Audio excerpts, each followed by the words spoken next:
الحمدللہ رب العالمین والصلاة والسلام علی اشرف الانبیاء والمرسلین سیدنا و نبینا و حبیب قلوبنا و طبیب نفوسنا و شفیع ذنوبنا بالقاسم محمد الطیبین الطاہرین المعصومین المنتخبین المظلومین الذین نصب اللہ ارحم الرس و طارهم تطہیرا اللهم صل علی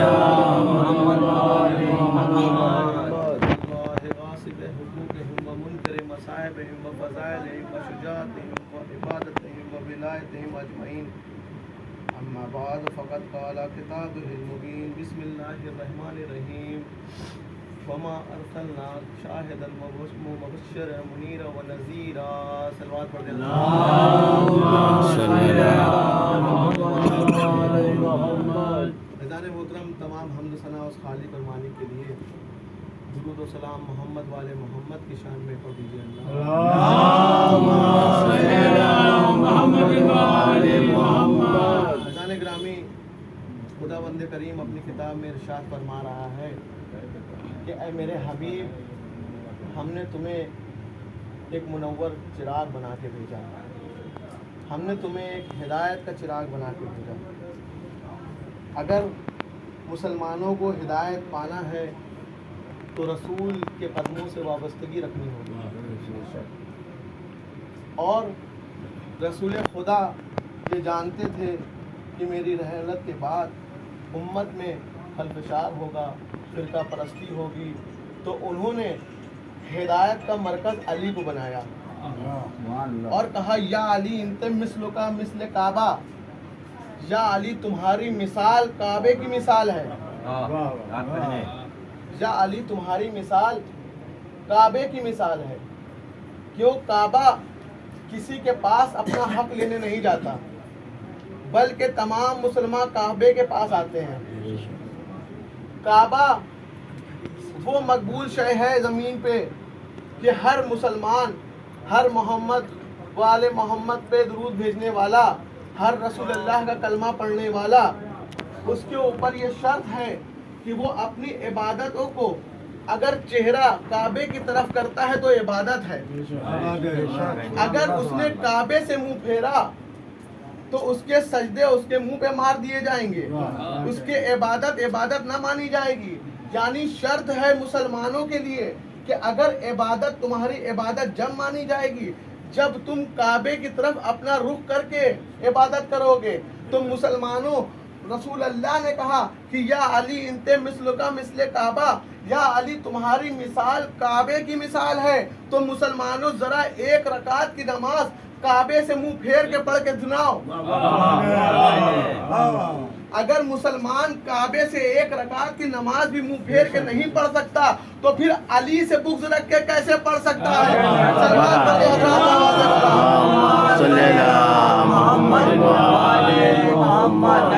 اگر مسلمان کعبے سے ایک رکعت بھی منہ پھیر کے نہیں پڑھ سکتا تو علی کا بغض رکھ کے کیسے نمازیں پڑھ سکتا ہے، کیسے حج پہ جا سکتا ہے، کیسے تمام عبادتوں کے فرائض انجام دے سکتا ہے؟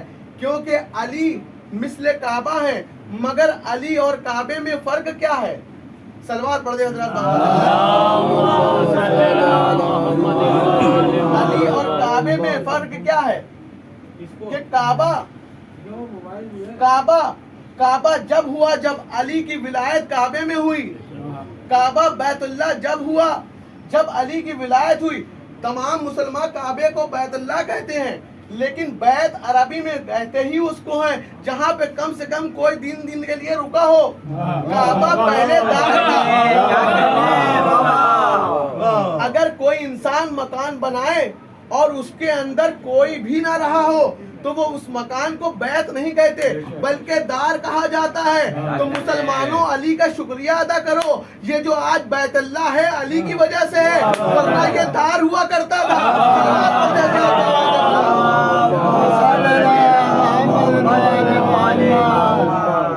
دار کو بیت اللہ بنایا علی نے۔ عزیزان محترم، تو رسول نے آگے فرمایا کہا دیکھو 4 چیزیں ہیں جس کی طرف نظر کرنا عبادت ہے. وہ کون سی چیز ہے؟ کہا کعبے کو دیکھنا عبادت، عالم کو دیکھنا عبادت، والد کو دیکھنا عبادت، اور قرآن مجید کو دیکھنا عبادت. لیکن یہ بتائیے کہ جب ہم کعبے کو دیکھتے ہیں تو کیا قرآن کی طرف دیکھ سکتے ہیں؟ مطلب ایک عبادت کرتے ہیں تو دوسری عبادت چھوٹ جایا کرتی ہے. اگر ہم عالم کو دیکھتے ہیں تو کعبہ نہیں دیکھ سکتے، اگر ہم والد کو دیکھتے ہیں تو قرآن نہیں دیکھ سکتے، اگر ہم قرآن کو دیکھتے ہیں تو والد کو نہیں دیکھ سکتے. یعنی ایک عبادت کرتے ہیں تو دوسری عبادت چھوٹ جاتی ہے. مگر علی وہ ذات ہے کہ علی کو دیکھنا عبادت، علی کو دیکھنا عبادت. علی کے اندر یہ چاروں صفات سمٹ کے آ گئے. رسول نے فرمایا یا علی انت مثل کا مثل کعبہ، علی تمہاری مثال کعبے کی ہے تو تمہیں دیکھنا عبادت ہے. یا علی انت ناطق القرآن، علی تم قرآن ہو ناطق تو تمہیں دیکھنا عبادت ہے. یا علی انت وہ انا امہ و آل امہ، میں اور علی امت کے 2 باپ ہیں، علی باپ کی حیثیت سے بھی دیکھنا عبادت. اور علی عالم ہے. رسول نے فرمایا انا مدینۃ العلم و علی بابها.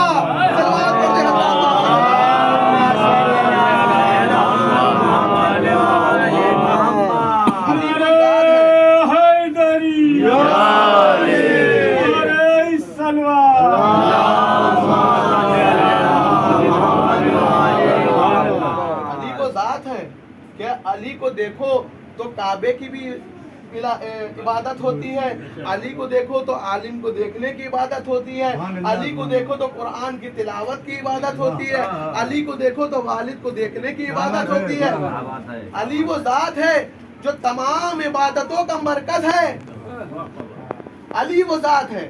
عزیزان گرامی، تو اللہ نے قرآن مجید میں رسول کو جب منور چراغ بنا کے بھیجا تو ان کی رسالت کا انکار کچھ لوگوں نے کیا. جب انکار کیا تو رسول نے کہا کہہ دیجئے، اللہ نے آیت نازل فرمائی کہ کل کفا باللہ شہیدہ بینی و بینکم ومن عندہ علم الکتاب، کہ اے میرے حبیب ان سے کہہ دیجئے کہ آپ کی رسالت کے لیے اللہ کافی ہے، اور وہ کافی ہے جس کے پاس کل کتاب کا علم ہے. یہ ومن عندہ علم الکتاب کا الفاظ ہے. علم الکتاب یعنی تمام کتابوں کا علم ہے. تو لوگوں نے کہا کہ علی حافظ قرآن تھے، علی کو قرآن کا علم تھا، مگر سورہ راز نے بڑھ کے آواز دی کہ قرآن مجید کتاب نہیں ہے، قرآن ہے. جہاں پہ کتاب وہ کتاب ہے کہ جہاں پہ اور بھی آسمانی کتابیں ہیں. قرآن نے بڑھ کے آواز دی ھذا قرآن الکریم فی کتاب مکنون، کہ وہ کتاب کریم ہے جو کتاب مکنون میں ہے. اور اللہ کہہ رہا ہے کہ تمہارا گواہ وہ ہے جو علم الکتاب ہے. عزیزان گرامی، کیا کروں واقعہ بیچ میں آ جاتا ہے اپنے نوجوان بھائیوں کے لیے کہ علم الکتاب ہے. جناب سلیمان کا واقعہ آپ مجھ سے بہتر جانتے ہیں. فضا میں تخت چل رہا تھا، فرشتوں کو ان کے تابع بنایا، تمام مخلوق کو ان کے تابع بنایا. پرندے سایہ کرتے ہوئے چل رہے تھے، تبھی سورج کی ایک کرن ان کے چہرے انور پہ پڑی. آیا اس سے ہٹا، ہدہد ہے. اللہ نے ہدہد کو تاج سونپا ہوا ہے. ہدہد جو ہے جب ہٹا تو نبی نے کیا کہا، کون ہے جو بنا اجازت سے جس نے اپنی جگہ چھوڑی. یہ واقعہ یہ بتا رہا ہے کہ نبی کی اجازت کے بغیر جگہ چھوڑنا گناہ ہے.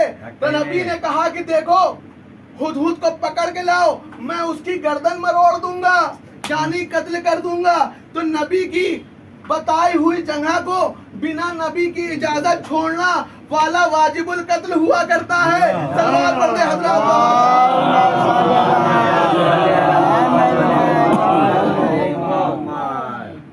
کچھ ہی دیر کے بعد حدود واپس آ گیا.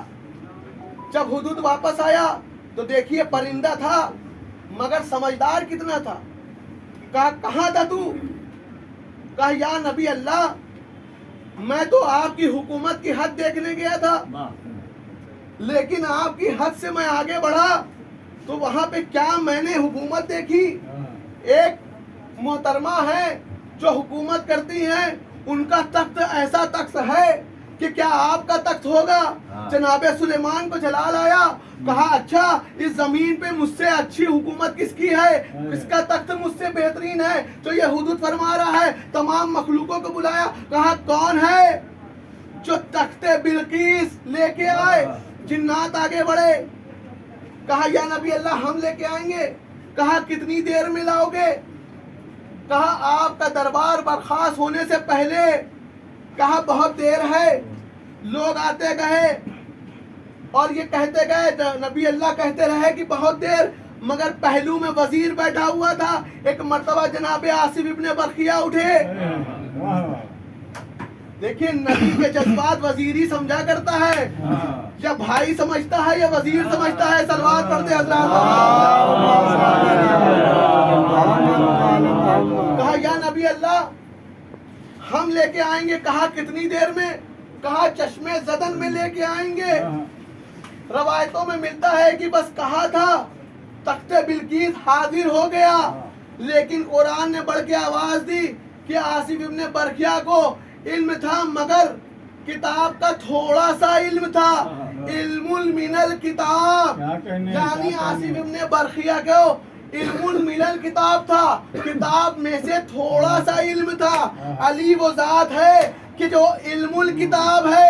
اگر مدینے سے علی خیبر پہنچ جائیں تو شک نہ کرنا, تو شک نہ کرنا, کیونکہ علی علم من الکتاب ہے, علم الکتاب ہے. گرامی تو کسی نے علی سے